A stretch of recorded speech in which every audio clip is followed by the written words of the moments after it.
दोस्तों, आप सभी को मेरा नमस्कार। आज मैं अभिभावकों से एक महत्वपूर्ण विषय में वार्ता करना चाहता हूँ। यह महत्वपूर्ण विषय है कि कैसे एक अभिभावक के तौर पर आप अपने बच्चे की पढ़ाई में सहायता कर सकते हैं। मैंने देखा और पाया कि कई अभिभावक कहते हैं कि वह अपने बच्चे की पढ़ाई में इसलिए सहायता नहीं कर पाते क्योंकि वह ज़्यादा पढ़े लिखे नहीं हैं, लेकिन यह धारणा गलत है। आपका पढ़ा लिखा होना आपके बच्चों की सहायता के लिए ज़रूरी नहीं है। आप अपने बच्चों की सहायता बिना पढ़े लिखे होकर भी कर सकते हैं। आपको अपने बच्चों को लगातार प्रेरित करते रहना है, उनको पढ़ाई के लिए प्रोत्साहन देना है, उनके ऊपर निगरानी रखनी है। उनके अभिभावकों को लगातार कोशिश करनी है कि वह अपने बच्चों को प्रेरित करते रहें, अपने बच्चों को आगे बढ़ने के लिए लक्ष्यों का निर्धारण करने के लिए प्रोत्साहन दें तथा बच्चों को लक्ष्यों की प्राप्ति के लिए सहायता करें। आप बच्चों के बारे में उनके शिक्षकों से जानें, उसके दोस्तों से उनके बारे में जानें, उनके बारे में पूर्ण जानकारी प्राप्त करें, उनकी समस्याओं के निराकरण के लिए प्रयासरत हों, उनकी समस्याओं का निराकरण करते रहें तथा उनको पढ़ाई के लिए प्रेरित करते रहें। आपके लिए ज़रूरी है कि आप इस वीडियो को अंत तक देखें और यह जानें कि आप किस प्रकार से अपने बच्चों की सहायता कर सकते हैं। अपने बच्चों के कक्षा में प्रदर्शन को सुधारने के लिए माता पिता कई कदम उठा सकते हैं। उनमें से कुछ कदम निम्न हैं। नंबर 1, अनुशासन और नियमितता बनाए रखें। समय पर उठना और समय पर सोना निर्धारित करें। बच्चों के लिए नियमित नींद बहुत महत्वपूर्ण है। समय पर सोने और उठने की आदत डालें। इससे बच्चा एक आदत बन जाती है और बच्चा देर तक नहीं सो पाता। बच्चे के स्वास्थ्य के लिए भी ज़रूरी है कि वह देर तक ना सोए। बच्चे को नियमित अध्ययन के लिए प्रेरित करें। रोज़ाना एक निश्चित समय पर पढ़ाई की आदत डालें। इससे बच्चे को नियमितता का महत्व समझ में आता है। वह नियमित रूप से पढ़ाई करता है और पढ़ाई में अच्छा प्रदर्शन भी कर सकता है। इसलिए बच्चे को नियमित पढ़ने के लिए प्रेरित करते रहें। नंबर 2, शैक्षणिक वातावरण तैयार करें। घर में एक शांत और व्यवस्थित जगह निर्धारित करें जहां बच्चा बिना किसी व्यवधान की पढ़ाई कर सके। ऐसा स्थान चयन करने में आप बच्चे की मदद करें और यह देखें कि उस जगह पर कोई भी व्यवधान ना हो ताकि बच्चा आराम से पढ़ाई कर सके और बिना भटकाव के पढ़ाई कर सके। सभी आवश्यक पुस्तकें, नोटबुक, पेन, पेंसिल आदि उसके पास ही उपलब्ध होनी चाहिए ताकि बच्चा इन चीज़ों के लिए इधर उधर ना भटके और अपना समय बर्बाद ना करे। नंबर 3, बच्चों के साथ संवाद करें। रोज़ाना बच्चे से उसकी पढ़ाई के बारे में पूछें और उसकी समस्याओं को समझने का प्रयास करें। यदि आप बच्चे की समस्याओं को समझेंगे तो उसकी समस्याओं के समाधान में भी आप उसकी सहायता कर सकते हैं। इसलिए बच्चे की पढ़ाई के बारे में रोज़ पूछें, क्या क्या उसकी समझ में आया, क्या उसकी समस्याएं आई और कैसे आप उसकी समस्याओं का निराकरण करने में उसकी सहायता कर सकते हैं। जब बच्चा अच्छा प्रदर्शन करे तो उसकी सराहना करें, इससे उसका आत्मविश्वास बढ़ता है। इसलिए कोई भी ऐसा प्रयास ना करें जिससे बच्चे का आत्मविश्वास कम हो। आप कभी भी बच्चे को नेगेटिव बातें ना कहें ताकि उसका आत्मविश्वास ना गिरे। यदि उसका आत्मविश्वास कम होता है तो बच्चा पढ़ाई से भटक सकता है। इसलिए आप हमेशा प्रयास करें कि उसका आत्मविश्वास बना रहे और बच्चा पढ़ाई के लिए प्रेरित होता रहे। नंबर 4, अच्छे अध्ययन तकनीक सिखाएं। बच्चों को विषयों के महत्वपूर्ण बिंदुओं के नोट्स बनाने में उसकी सहायता करें। बच्चे को नोट्स बनाने की आदत डालें और बच्चे को कहें कि वह अपने प्रत्येक विषय के नोट्स बनाए ताकि परीक्षा के समय वह उन्हें आसानी से पढ़कर अच्छे अंक ला सके। समय को सही तरीके से प्रबंधित करने की तकनीक सिखाएं ताकि वह सभी विषयों को पर्याप्त समय दे सकें। आप बच्चे को प्रेरित करें कि वह अपना एक टाइम टेबल बनाए। उस टाइम टेबल में सभी विषयों को स्थान दे तथा महत्वपूर्ण विषयों को और मुश्किल विषयों को पहले पढ़े और आसान विषयों को बाद में। जो ज़्यादा महत्वपूर्ण विषय हैं तथा जो उसको कठिन लगते हैं उनके लिए वह ज़्यादा समय दे और प्रत्येक विषय की पढ़ाई प्रतिदिन सुनिश्चित करने के लिए उसको प्रेरित करें ताकि बच्चा पढ़ाई में नियमित रूप से पढ़ाई करता रहे और अपने पढ़ाई को अच्छी तरह से सुचारू रूप से चला सके ताकि वह परीक्षा में अच्छे अंक लेकर पास हो सके। नंबर 5, स्कूल के साथ संपर्क बनाए रखें। नियमित रूप से अध्यापकों से मिलें, बच्चे की प्रगति पर चर्चा करें, बच्चे की कमियों के बारे में जानें, बच्चे की अच्छाइयों के बारे में जानें। बच्चे के दोस्तों से भी मिलें, बच्चे के बारे में उनसे भी बात करें, उनकी बारे में जानें कि बच्चे की क्या वीकनेस है और बच्चा कहीं भटक तो नहीं रहा, इस बारे में उसकी पूरी सूचना एकत्र करें तथा बच्चे के दोस्तों से मिलकर उनको भी प्रेरित करें कि वह अपने उस बच्चे को प्रेरित करें आगे बढ़ने के लिए, उसको प्रेरित करते रहें तथा उसको सिखाएं कि कैसे वह ग्रुप स्टडी करके आगे बढ़ सकता है। ग्रुप स्टडी के लिए भी बच्चे को प्रेरित करते रहें। स्कूल द्वारा आयोजित माता पिता शिक्षक मीटिंग एवं अन्य कार्यक्रमों में भाग लें। इस प्रकार से यदि वह स्कूल में जाते रहेंगे तो बच्चे को यह लगेगा कि मेरे माता पिता मेरी पूर्ण जानकारी ले रहे हैं और उन्हें मेरे बारे में पूर्ण जानकारी है, इसलिए वह कोई भी ऐसा कदम नहीं उठाएगा जिससे उसके मार्ग में भटकाव हो और वह अपने लक्ष्य से दूर जाए। इसलिए बच्चे के स्कूल में आप लगातार संपर्क में रहें, उसके शिक्षकों के संपर्क में रहें तथा उसके दोस्तों के भी संपर्क में रहें। नंबर 6, सकारात्मक माहौल बनाना। बच्चे की छोटी छोटी उपलब्धियों को भी सराहें, सकारात्मक प्रोत्साहन दें जिससे बच्चा और अच्छा करने के लिए प्रेरित होता है। यदि बच्चा कोई भी अच्छा कार्य करता है तो उसका प्रोत्साहन दें, उसके उपलब्धियों को प्रोत्साहित करें तथा उसको कहें कि बस शाबाश, तुमने बहुत अच्छा काम किया है और अगर आगे भी ऐसा ही करता रहोगे तो हम आपको और भी प्रोत्साहन देंगे, आपको इनाम देंगे। इसलिए सकारात्मक प्रोत्साहन बच्चे के लिए ज़रूरी होता है, इससे बच्चा और अच्छे कार्य करने के लिए प्रेरित होता है।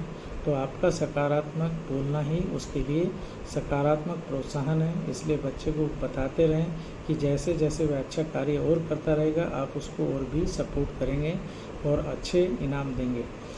बच्चों के साथ खुलकर और सकारात्मक तरीके से बात करें ताकि आप बच्चों के बारे में पूर्ण जानकारी ले सकें, उनकी समस्याओं को जान सकें तथा उनकी समस्याओं के निराकरण में उनकी मदद कर सकें। उनकी समस्याओं और चिंताओं को सुनें और समाधान खोजने में उनकी हमेशा मदद करें। इस प्रकार से आप उनके मददगार बन के उनकी सहायता कर सकते हैं और उन्हें आगे बढ़ने के लिए प्रेरित कर सकते हैं, उनकी समस्याओं का समाधान कर सकते हैं तथा उनके लक्ष्य को पाने में उनकी सहायता कर सकते हैं। नंबर 7, स्वास्थ्य का ध्यान रखें। बच्चों को पौष्टिक और संतुलित आहार दें। सही आहार और मस्तिष्क के विकास और बेहतर प्रदर्शन में सहायता करता है। नियमित रूप से खेलने और व्यायाम करने के लिए प्रोत्साहित करें, इससे मानसिक और शारीरिक स्वास्थ्य बेहतर रहता है। इसलिए बच्चों को उनके टाइम टेबल में खेलने, योगा और मेडिटेशन के लिए भी समय दें। बच्चे को कहें कि वह पढ़ाई भी करे, खेले भी और नियमित रूप से योगा और मेडिटेशन भी करे ताकि वह शारीरिक और मानसिक रूप से स्वस्थ रह सके। नंबर 8, स्वयं निर्देशित शिक्षा को प्रोत्साहन दें। बच्चे को स्वयं पढ़ने और समस्याओं को हल करने के लिए प्रेरित करें। उसे सिखाएं कि वह कैसे स्वयं अपनी गलतियों से सीखे और उनमें सुधार करे। बच्चे को प्रेरित करें कि वह अपने आप भी पढ़ाई करे। अपनी स्वयं की पढ़ाई से बढ़िया कोई भी चीज़ नहीं होती है। यदि वह स्वयं पढ़ता है और उससे सीखता है तो वह उसकी नॉलेज को बढ़ाता है, वह उसके ज्ञान को बढ़ाता है और बच्चा उससे अच्छा प्रदर्शन कर सकता है। इसलिए उसको स्वयं पढ़ने और अपनी समस्याओं को हल करने के लिए प्रेरित करते रहें। बच्चों के साथ मिलकर छोटे छोटे शैक्षिक लक्ष्य उनके निर्धारित करें। इन लक्ष्य को प्राप्त करने पर उसे प्रोत्साहन और पुरस्कार दें और बच्चे को बताएं कि कैसे वह अपने छोटे छोटे लक्ष्य निर्धारित कर सकता है और उन लक्ष्यों की प्राप्ति के लिए प्रयास कर सकता है। इस प्रकार से आप बच्चे को लक्ष्य निर्धारण में भी उनकी सहायता करें और उनके लक्ष्य प्राप्ति पर उन्हें प्रोत्साहन दें, प्रेरित दें तथा उनको मोटिवेट करें। नंबर 9, अतिरिक्त सहायता प्रदान करें। यदि बच्चे को किसी विषय में कठिनाई हो रही है तो उसे ट्यूशन या कोचिंग दिलवाएं। आजकल इंटरनेट पर कई शैक्षिक संसाधन उपलब्ध हैं, बच्चे को उनका उपयोग करना सिखाएं। बच्चे को इंटरनेट पर शैक्षिक ऐप्स के बारे में जानकारी दें। उन शैक्षिक ऐप्स को डाउनलोड करके बच्चा पढ़ाई कर सकता है, उनको सीख सकता है। बच्चा किसी भी शैक्षिक वेबसाइट पर भी जाकर बच्चा विषय के बारे में जानकारी ले सकता है, अच्छे वीडियो देख सकता है, शिक्षकों से संपर्क कर सकता है, ऑनलाइन ट्यूटोरियल्स से भी वह पढ़ाई कर सकता है। इसलिए बच्चे को बताएं कि कैसे वह इंटरनेट का सही उपयोग करके अपनी पढ़ाई को आगे बढ़ा सकता है। बच्चे को बहुत सारे ऐसे वीडियो उपलब्ध होते हैं जो उसके सब्जेक्ट को समझने में मदद करते हैं, बच्चे की पढ़ाई को अच्छा बनाते हैं और बच्चा अपने क्विज़ करके भी बच्चा सीख सकता है। बच्चा अपनी नॉलेज को भी टेस्ट कर सकता है। बच्चा ऑनलाइन एग्ज़ाम देकर भी यह सीख सकता है कि उसने अभी तक कितनी पढ़ाई की है। इसलिए ऑनलाइन एजुकेशन को भी बच्चों को बताएं और ऑनलाइन एजुकेशन से भी बच्चों को सीखने के लिए प्रेरित करें। ज़रूरी नहीं कि बच्चा कोचिंग में ही जाए, बच्चा ऑनलाइन कोचिंग करके भी बहुत कुछ सीख सकता है, अपनी पढ़ाई को निरंतर कर सकता है, अपनी पढ़ाई में सुधार ला सकता है, अपने अंकों में सुधार ला सकता है। नंबर 10, प्रेरणादायक माहौल बनाएं। शिक्षाप्रद कहानियाँ और व्यक्तित्व के बारे में बताएं। बच्चों को महान व्यक्तियों की कहानियाँ सुनाएं, उनसे प्रेरणा लेने को कहें। बच्चे को छोटे छोटे लक्ष्य निर्धारित करने के लिए प्रेरित करें और उन्हें प्राप्त करने में मदद करें। बच्चे को ऐसी मोटिवेशनल कहानी सुनाएं जिससे बच्चा आगे बढ़ने के लिए प्रेरित हो तथा बच्चा उन महान विभूतियों के बारे में जानकर यह सोच सके कि अगर वो ऐसा कर सकते तो मैं भी ऐसा कर सकता हूँ। इसलिए हमेशा ऐसी मोटिवेशनल कहानी उनको सुनाएं ताकि बच्चे भी उन्हीं की तरह बनने का प्रयास करें और अपने लक्ष्य को प्राप्त करने में प्रेरित हों। इन सभी कदमों को पालन करके माता पिता अपने बच्चों के शैक्षणिक प्रदर्शन में सुधार ला सकते हैं, उन्हें जीवन में सफल होने के लिए तैयार कर सकते हैं। आज मैं आपको एक ऐसे ही छात्र की कहानी सुनाने जा रहा हूँ जो अपने माता पिता के सहयोग से मोटिवेटेड होकर एक अच्छा प्रदर्शन कर पाया तथा उसने अच्छा प्रदर्शन किया और एक सफल छात्र बना। राहुल एक कक्षा 10 का छात्र था जो अपने अध्ययन में कठिनाइयों का सामना कर रहा था। उसके अंक लगातार गिर रहे थे और वह बहुत निराश था। उसकी माँ सुनीता उसकी स्थिति से बहुत चिंतित थी और उन्होंने कुछ ऐसा करने का फैसला किया जिससे राहुल की शैक्षिक स्थिति में सुधार हो सके। सुनीता ने सबसे पहले यह समझने की कोशिश की कि राहुल की पढ़ाई में समस्या क्या है। उन्होंने देखा कि राहुल का ध्यान पढ़ाई में नहीं लगता और वह ज़्यादातर समय मोबाइल फ़ोन और वीडियो गेम्स में बिता रहा है। इसके अलावा वह समय पर होमवर्क नहीं करता और कक्षा में भी नहीं ध्यान देता है। नियमित समय सारणी बनाने के लिए सुनीता ने राहुल को प्रेरित किया। सुनीता ने राहुल के लिए एक नियमित समय सारणी बनाई जिसमें पढ़ाई, खेल, आराम और मनोरंजन का समय निर्धारित किया। उन्होंने सुनिश्चित किया कि राहुल प्रतिदिन कम से कम 5 घंटे पढ़ाई के लिए समर्पित करे। राहुल के मोबाइल और वीडियो गेम्स के उपयोग पर नियंत्रण लगाया गया। सुनीता ने यह तय किया कि राहुल केवल सप्ताहांत में ही मोबाइल और वीडियो गेम्स का उपयोग कर सकेगा, वह भी सीमित समय के लिए। सुनीता ने राहुल के खानपान और स्वास्थ्य पर विशेष ध्यान दिया। उन्होंने पौष्टिक भोजन और नियमित व्यायाम को उसकी दिनचर्या में शामिल किया जिससे उसकी मानसिक और शारीरिक स्थिति में सुधार हो सके। सुनीता ने राहुल के स्कूल के अध्यापकों से मिलकर उसकी प्रगति के बारे में नियमित जानकारी ली और उनसे मार्गदर्शन प्राप्त किया। उन्होंने अध्यापकों से भी यह अनुरोध किया कि वह राहुल को अतिरिक्त सहायता प्रदान करें। सुनीता ने राहुल को उसकी छोटी छोटी उपलब्धियों पर प्रोत्साहित किया, उसे सकारात्मक सोच और आत्मविश्वास बढ़ाने के लिए प्रेरित किया। उन्होंने उसे यह समझाया कि असफलताएं जीवन का हिस्सा है और उनसे सीखकर ही वह सफलता प्राप्त कर सकता है। इन कदमों का सकारात्मक प्रभाव जल्दी ही दिखने लगा। राहुल का ध्यान अब पढ़ाई पर केंद्रित होने लगा। उसकी कक्षा में सक्रियता बढ़ गई, उसके अंकों में भी सुधार हुआ और वह पहले से ज़्यादा आत्मविश्वासी हो गया। धीरे धीरे राहुल ने अपनी कक्षा में टॉप 5 छात्रों में स्थान बना लिया और उसकी माँ की मेहनत और समर्पण रंग लाई। राहुल की सफलता की कहानी इस बात का उदाहरण है कि माता पिता का समर्थन और सही दिशा में उठाए गए कदम बच्चों की शैक्षिक प्रगति में महत्वपूर्ण भूमिका निभा सकते हैं। सुनीता के प्रयासों और राहुल की मेहनत ने साबित किया कि समर्पण और सही मार्गदर्शन से किसी भी कठिनाई को पार किया जा सकता है।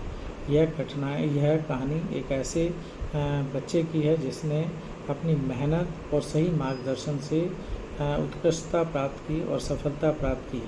इस कहानी से सभी दूसरे बच्चों को भी प्रेरणा लेनी चाहिए कि यदि वह भी सफलता पाना चाहते हैं तो वह समर्पण की भावना से काम करें, सही मार्गदर्शन में काम करें और आगे बढ़ने के लिए प्रेरित हों तथा इस कहानी को आप कम से कम 2 बार सुनें और इस कहानी से प्रेरणा लेकर आगे बढ़ने का प्रयास करें। इस प्रकार की अन्य कहानियों को सुनने के लिए आप इस चैनल को सब्सक्राइब करें और अन्य कहानी सुनकर भी अपने बच्चों को प्रेरित करें। आप बच्चों को भी इस चैनल को सब्सक्राइब करने के लिए कहें और उनको कहें कि वह अन्य मोटिवेशनल वीडियो देखकर उनको जानने का प्रयास करें कि कैसे वह अपने जीवन में सफलता पा सकते हैं, कैसे वह जीवन में आगे बढ़ सकते हैं और कैसे वह दूसरों से प्रेरणा लेकर अपने जीवन को सुधार सकते हैं। मैं आपकी सफलता की कामना करता हूँ। धन्यवाद।